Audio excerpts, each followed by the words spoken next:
All I want is a camera boom that doesn't have a monitor and a way for me to wirelessly see myself in front of me so I know that I am sharp, in focus, and the boom is over there.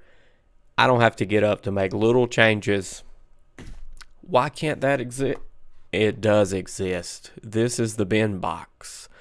This is a dual band wireless video transmitter that is this small. It's tiny. It's like an aluminum housing here. Everything is, even the little cold shoe mount here. And it's got USB Type-C because we're anti-micro USB at the moment this year because we don't want that. But this is a great device. I've had it for quite a few weeks now. Rechargeable. Here's a little guy that supports input formats of 1080p 60 frames per second all the way down to 480 60 frames per second. iOS, Android app is available, and a PC, and I'm sure Mac as well. You can just go to their in-kee.com, and in there you can download everything for your phone, computers, and stuff like that to be able to remote view this on a monitor, tablet, phone, you name it. You can remote view your camera and take control over it as well, which we'll get into. And in this guy is a 2500 milliamp per hour battery. The size of this is 77 millimeter by 50 by 36. And yeah, it's tiny. You got a USB port right there on the side, and this is where you will plug in a micro USB, a Type-C port, whatever your camera input is, and this will allow you to control the aperture, ISO, all that goody stuff there. You can control here.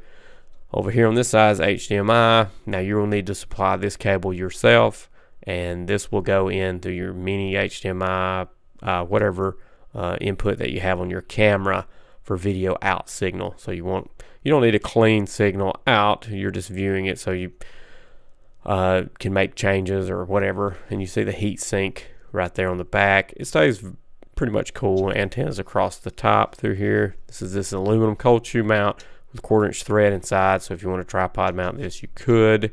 Some branding logos there, but this will face you like this, and the antenna is built into the top. To turn it on, what you will do is you will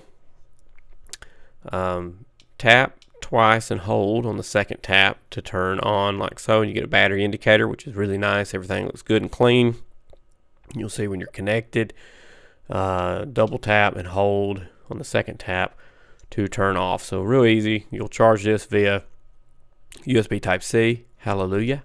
And that's kind of everything on this device. Nice and small, gets the job done. So this is a Canon M50, completely affordable, good camera to have for run and gun stuff. We'll slide this on, tighten down this.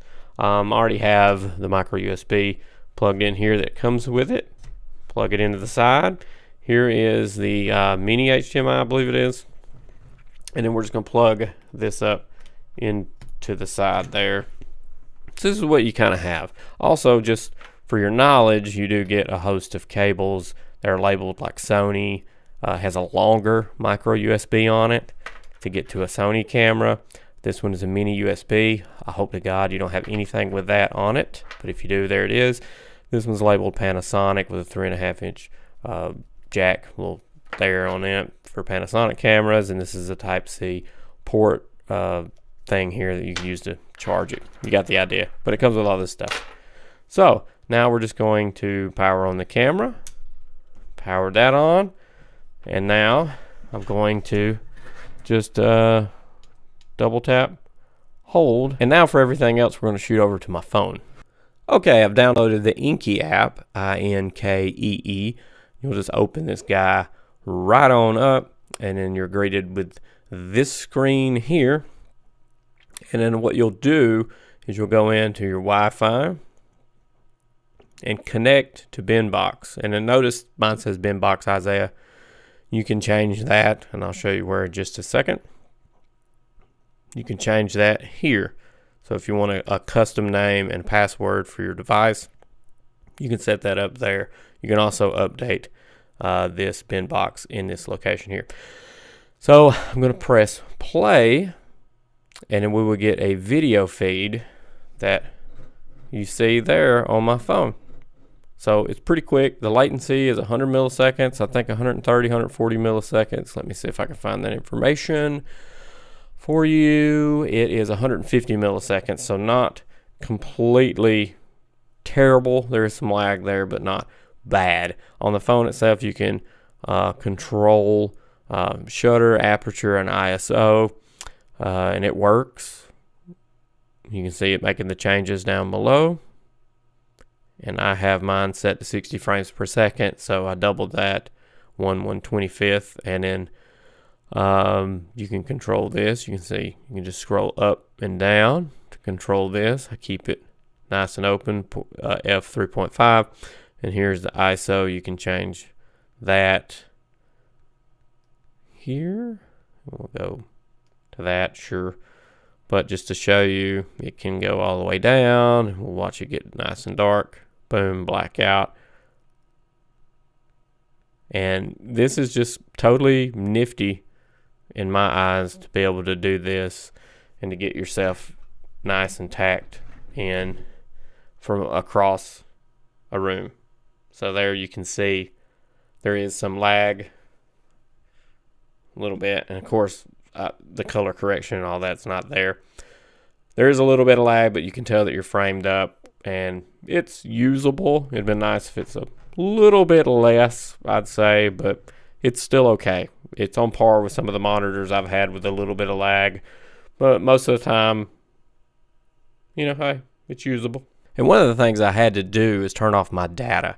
So I had issues connecting and stuff with it, but I went up there in the top and just switched off my data there. And then boom, it connected just fine. So if you run into any issues, try on your phone, try switching off your data, and it works.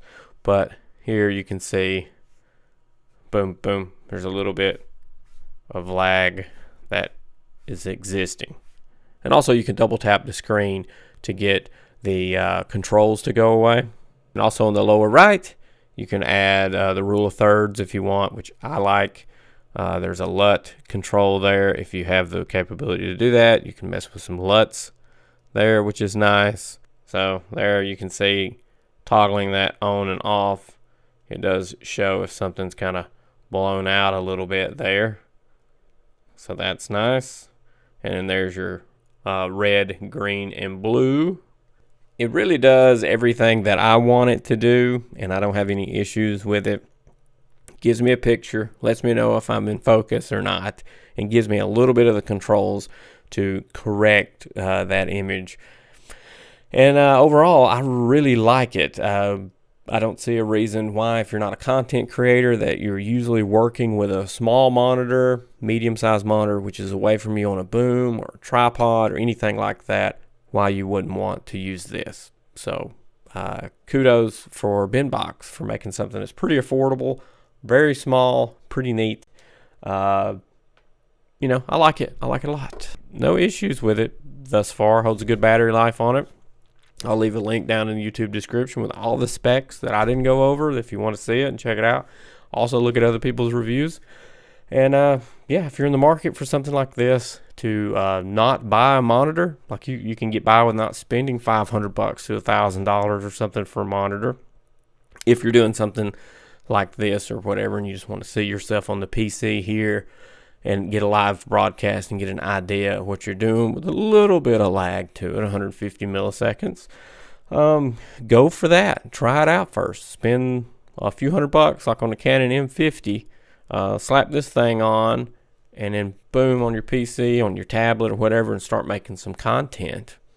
That's a great avenue to go, because you can spend more for a monitor than a camera, especially if you get a Canon M50.